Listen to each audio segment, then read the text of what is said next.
As you guys can see, I've been very busy the last few months, and I'm going to show you guys all the games I've gotten in the last few months, so I'm going to get started. I managed to get Android Assault for the Sega CD. This is a really good horizontal shooter. I haven't beaten it yet, but I have a lot of fun with it. It's a really awesome game. One I highly recommend you pick up, but it is expensive. Fighting Vipers 2 for the Sega Dreamcast, a really solid fighting game which unfortunately never came to North America, but you can get the Japanese or European versions for a reasonable price. This is Techromancer. It is a 3D robot fighter slash shooter. It's a really fun game. It's basically the sequel to Cyberbots on the Sega Saturn, which was a 2D fighter slash shooter robot game, robot fighter. This is a good game, one I recommend you pick up, but it is a little hard to find. Yes, I finally got Marvel vs. Capcom 2. This is a really good game for the Sega Dreamcast. This is an excellent fighter. I have so much fun with it. I really recommend you guys pick this one up if you can find it, but it is very expensive. This is Starlancer. It's basically a combat, it's basically a 3D shooter, but with a cockpit view. It's really fun. It's a really in-depth game, though. It requires a lot of strategy, and this was ported from the PC, but this is a pretty good port for the Dreamcast. It's really good. It's challenging, but it's fun.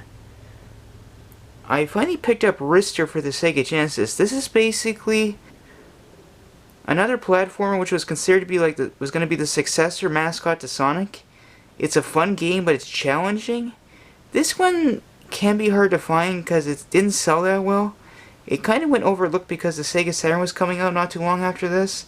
But if you guys can get this game, I highly recommend you pick it up because it's got some really nice platforming, and it's got some really nice graphics for the Sega Genesis. I picked up Virtua Cop 1 and Virtua Cop 2 for the Sega Saturn. These are the Japanese versions, but honestly, there's not really any difference between them and North American copies. Both really good games. And because I have the Saturn Light Gun, I can really enjoy these. It's fun. These are really fun. I highly recommend you guys pick these up. This is called the Game Paradise. It's a shooter, but it's a really crazy shooter. You fight like arcade machines, teddy bears. It's a really bizarre shooter that only was in Japan. This one can be a little expensive, but not necessarily that much if you know when to look for it. It's really fun though. I mean, it's one I really recommend you guys check out. I picked up Splatterhouse for the PlayStation 3. I know this game's gotten some bad reviews, but I wanted to try it for myself. This is still brand new actually. I haven't opened it yet. It also contains the original 3 Splatterhouse games, which is going to be cool. I finally picked up Lunar the Silver Star for the Sega CD.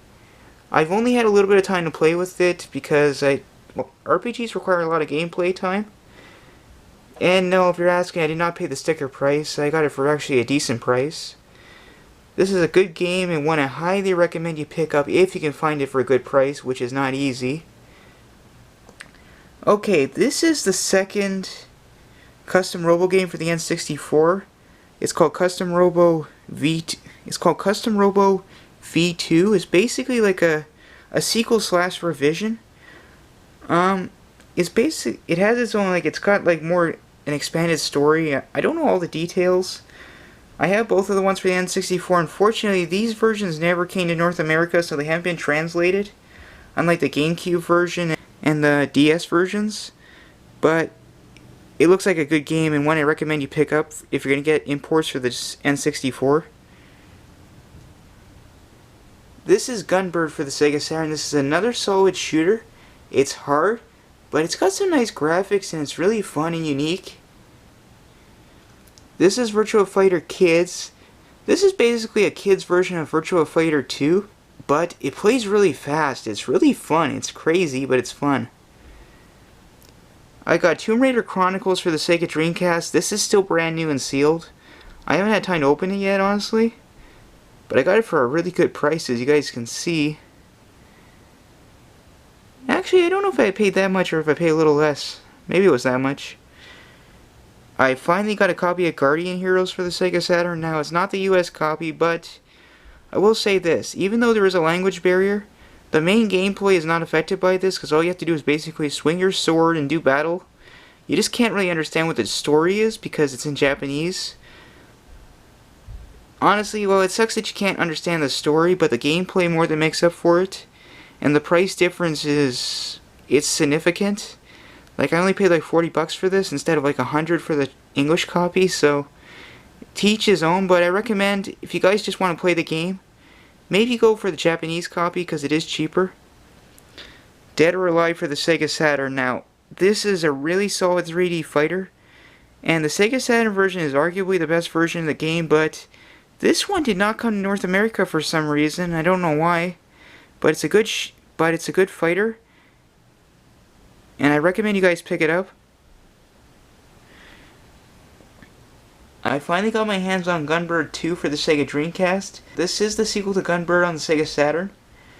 It's a good shooter. It's got some nice graphics.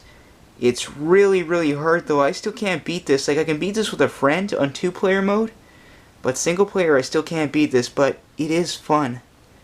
And it's hard to find, but if you can get it for a good price, I recommend you do get it. Yes, I got Power Stone 2. This is not easy to get. It's a really solid multiplayer game. Like, this is like, I think this could be better than Smash Brothers. It's really fun. One I highly recommend you pick up. I got Street Fighter Alpha 3 for the Dreamcast.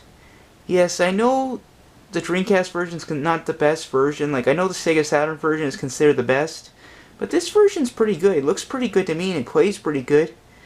I'd say definitely get this one if you can. Okay, I'm going to tell you guys a little story.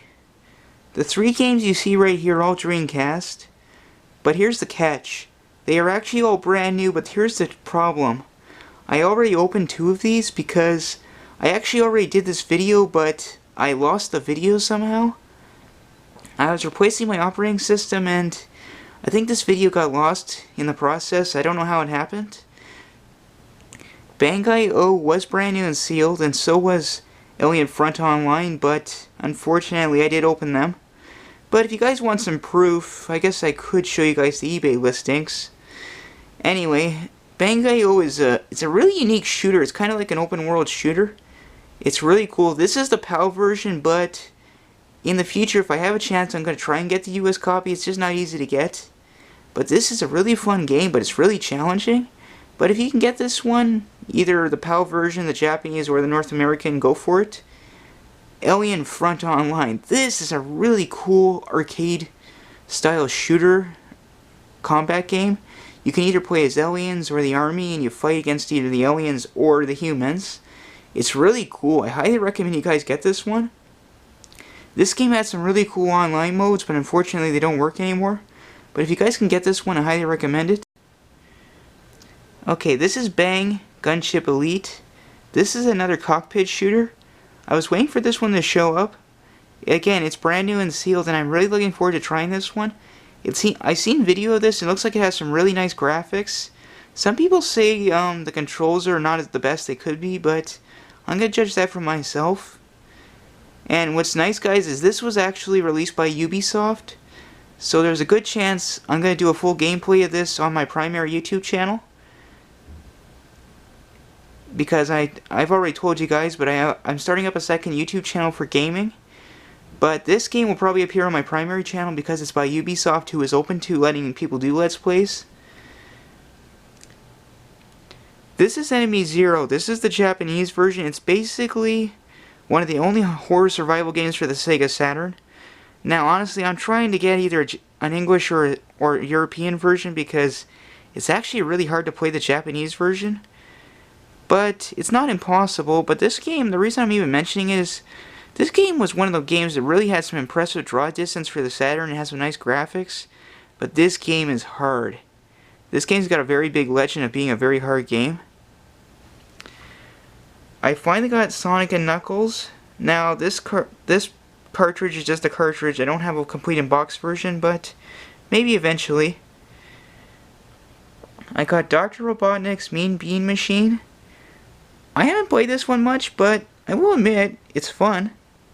It's just hard. Now, I know you guys are going to say, holy crap, is he kidding? Yes, this is Sonic the Hedgehog 06, or Sonic 06. This is the PlayStation 3 version. I got it brand new. And no, I only paid like 20 bucks for this, so don't flip out and say I ripped myself off. The truth is, I really want to see how bad this game is for myself. And I probably will do a Let's Play on this for my first playthrough just so I can have my own reactions. I finally got Sonic the Hedgehog 3 for the Genesis. Good game. I haven't beaten it yet, but I am working on it. I finally got Batman Returns for the Sega CD. This is hard to get, but this one's got some really impressive 3D driving stages. They're hard though, but I'm slowly getting through the game.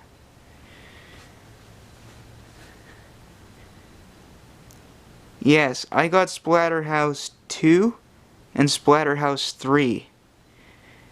Yeah, I know you guys are probably now hating me because I have these games and you don't, but I admit, these games are not easy to find, but I've been after these because I really like horror games, and these are ones that just I really want to get these.